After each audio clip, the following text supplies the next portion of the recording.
नमस्कार दोस्तों, मैं हूं विनय। आप देख रहे हैं टेक वाला ज्ञान।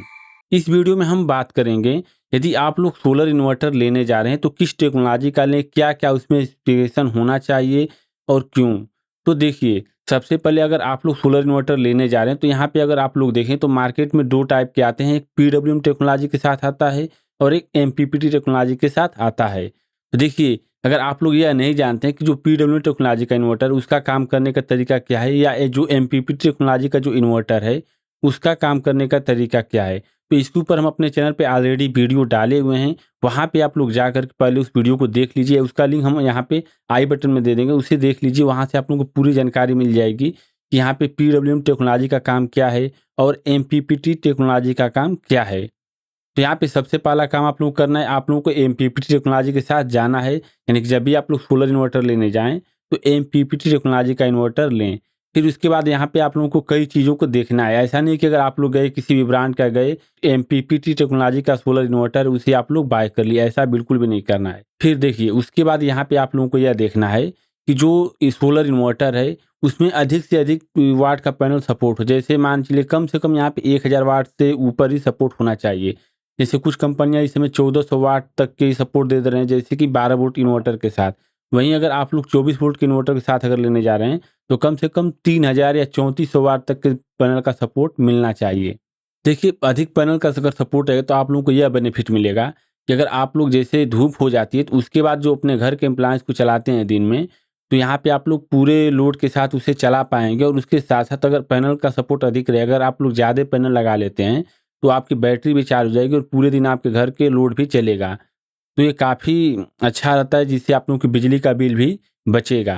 फिर इसके बाद यहाँ पे आप लोगों को यह देखना चाहिए कि जो आप लोग इन्वर्टर ले रहे हैं, जैसे अगर आप लोग 12 वोल्ट का इन्वर्टर ले रहे हैं तो उसकी वीओसी कम से कम 50 होनी चाहिए। क्योंकि वहाँ पे अगर वीओसी 50 होती है तो जो वहाँ पे पैनल का सपोर्ट है वहाँ पे 24 वोल्ट के पैनल का सपोर्ट मिल जाएगा।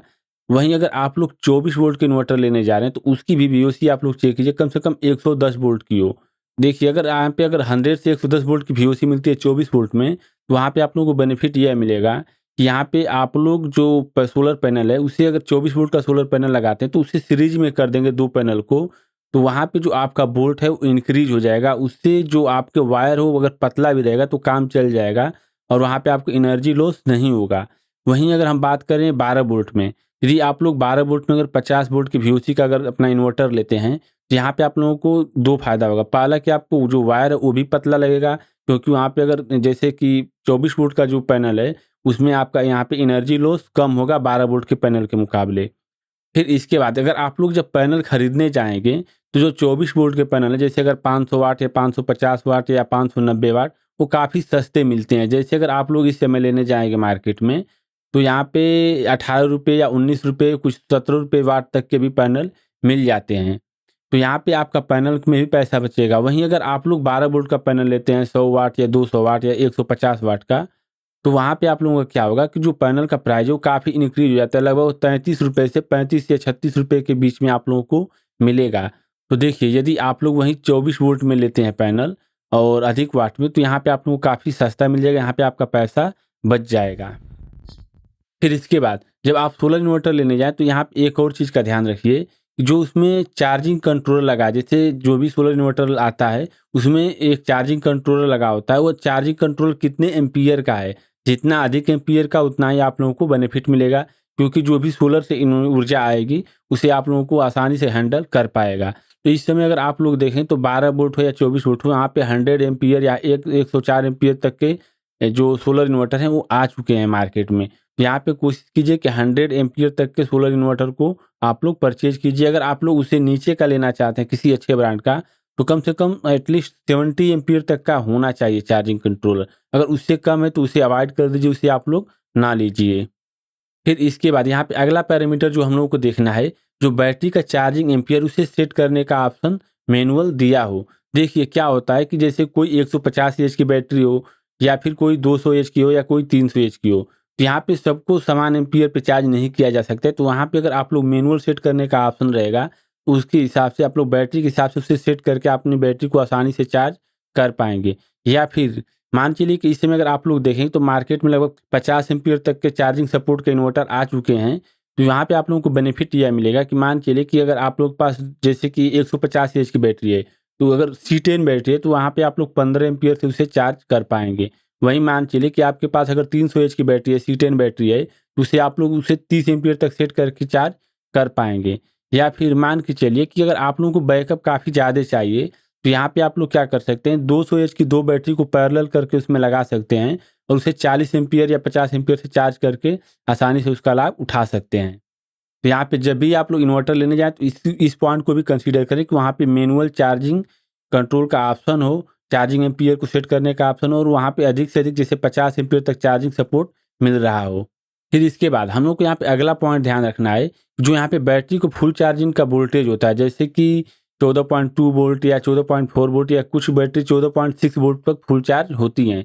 तो हम लोग को मैनुअल सेट करने का ऑप्शन मिले, क्योंकि अगर आप लोग देखें तो कुछ बैटरी जैसे 150 एच की होती है, उसे आप लोग 14.2 वोल्ट या 14.4 वोल्ट तक वहाँ पे सेट करके उसे चार्ज कर पाएँगे, वो आसानी से चार्ज हो जाएगी। लेकिन जैसे कुछ बड़ी बैटरी है जैसे 200 एच या 300 एच की जो बैटरी है, तो अगर सोलर बैटरी है तो उसे 14.6 वोल्ट तक वहाँ पे आप लोगों को चार्ज करना पड़ेगा।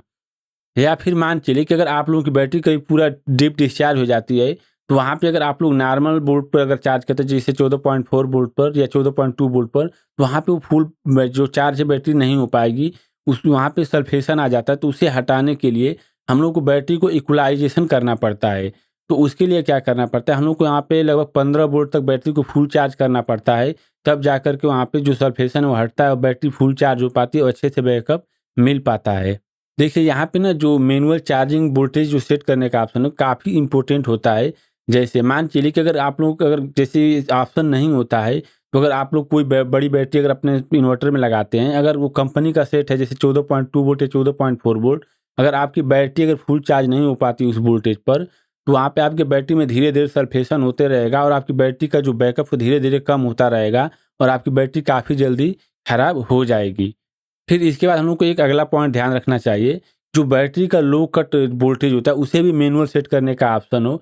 उससे हम लोग को फ़ायदा यह मिलेगा कि जो बैटरी की लाइफ हो काफ़ी इंक्रीज हो जाएगी। तो देखिए हम यहाँ पे आप लोगों को बता देते हैं, जो नॉर्मल जो इन्वर्टर आते हैं उसमें जो कंपनी से 10.5 वोल्ट सेट हुआ रहता है, तो वहाँ पे क्या होता है कि जो अगर 10.5 वोल्ट पर अगर अपनी बैटरी को डेली डिस्चार्ज करते हैं, तो यहाँ पे आपकी बैटरी की लाइफ काफ़ी कम हो जाएगी। तो अगर वहाँ पे अगर मैनुअल सेट करने का आप लोगों को ऑप्शन मिलेगा, तो वहाँ पे आप लोग क्या बेनिफिट मिलेगा कि जो मैनुअल अगर आप लोग मान लीजिए कि 11 वोल्ट सेट कर देते हैं या 11.5 वोल्ट सेट कर देते हैं, तो आपकी बैटरी की लाइफ काफ़ी इंक्रीज हो जाएगी और आपकी बैटरी डीप डिस्चार्ज नहीं होगी। इसके बाद यहाँ पे आप लोगों को ध्यान रखना है कि जो सोलर इन्वर्टर लेने जा रहे हैं उसकी लोड चलाने की कैपेसिटी अधिक से अधिक हो। उसका बेनिफिट यह मिलता है कि जैसे अगर उसकी लोड चलाने की कैपेसिटी अगर अधिक रहती है, जैसे मान चलिए कि अगर कोई 12 वोल्ट का इन्वर्टर है, वो 900 वाट तक का लोड फुल कैपेसिटी में चला सकता है। यदि उस इन्वर्टर से आप लोग अगर 450 वाट तक के अगर लोड को चलाते हैं, तो वहाँ पे आपका एनर्जी लॉस काफ़ी कम होगा। वहीं जैसे 450 वाट से अगर अधिक का आप लोग अगर लोड चलाते हैं, तो वहाँ पे आप लोगों का एनर्जी लॉस काफ़ी ज़्यादा होने लगेगा। तो अगर आप लोग अधिक वाट का अगर सोलर इन्वर्टर लेते हैं और वहाँ पे अगर आप लोग कम अगर लोड चलाते हैं, तो वहाँ पे आपका एनर्जी लॉस कम होगा। फिर इसके बाद यहाँ पे जैसे मान चलिए कि वहीं अगर आप लोग 700 वाट का अगर इन्वर्टर लेते हैं, जिसकी फुल कैपेसिटी 700 वाट का लोड चलाने की है, अगर उसके 50% जैसे अगर 350 वाट तक अगर उस पे लोड चलाते हैं, तो वहाँ पे एनर्जी लॉस तो सही रहेगा, ज़्यादा एनर्जी लॉस नहीं होगा। लेकिन जैसे ही 400 वाट या 450 वाट या 500 वाट के आसपास जाते हैं, तो काफ़ी ज़्यादा एनर्जी लॉस करेगा। तो वहाँ पे आप लोगों को बेनिफिट नहीं मिल पाएगा, आपकी बैटरी काफ़ी जल्दी डिस्चार्ज हो जाएगी। तो यहाँ पे आप कोशिश कीजिए कि जो भी इन्वर्टर सेलेक्ट कीजिए उसमें अधिक से अधिक की वाट की लोड चलाने की कैपेसिटी होनी चाहिए, जिससे आपका इन्वर्टर का एनर्जी लॉस कम रहे। तो देखिए अगर आप लोग जब भी सोलर इन्वर्टर लेने जाएँ, सबसे पहले आप लोग देखें कि एमपीपीटी टेक्नोलॉजी का हो, जो पैनल का सपोर्ट है काफ़ी ज़्यादा हो। फिर जो यहाँ पे एमपीपीटी जो चार्जिंग कंट्रोलर हो वो काफ़ी ज़्यादा मिले, जैसे 100 एम्पीयर, 70 एम्पीयर। फिर इसके बाद जो बैटरी के जो चार्जिंग एम्पीयर है वो कम से कम 40 या 50 एम्पीयर तक वो सपोर्ट करे। फिर इसके बाद यहाँ पे जो लो कट बैटरी है उसे भी सेट करने का ऑप्शन दिया हो। फिर इसके बाद यहाँ पे बैटरी का जो चार्जिंग बोल्ट है उसे भी सेट करने का ऑप्शन दिया हो। अगर इन मुख्य पॉइंट को अगर आप लोग ध्यान में रख करके अगर सोलर इन्वर्टर लेते हैं, तो आपको कोई भी भविष्य में दिक्कत नहीं आएगी, आप लोग आसानी से अपना काम चला सकते हैं। इस वीडियो में इतना ही। आप लोगों को यह वीडियो कैसा लगा हमें कमेंट में ज़रूर बताएं। और हाँ, अगर आप लोग इस चैनल को अभी तक सब्सक्राइब नहीं किए तो सब्सक्राइब कर लीजिए। आप लोग आने समय ऐसे ही इंपॉर्टेंट वीडियो हम डालते रहेंगे और आप लोगों को काफ़ी कुछ नया सीखने के लिए मिलेगा। तो मिलते हैं नेक्स्ट वीडियो में। Thank you.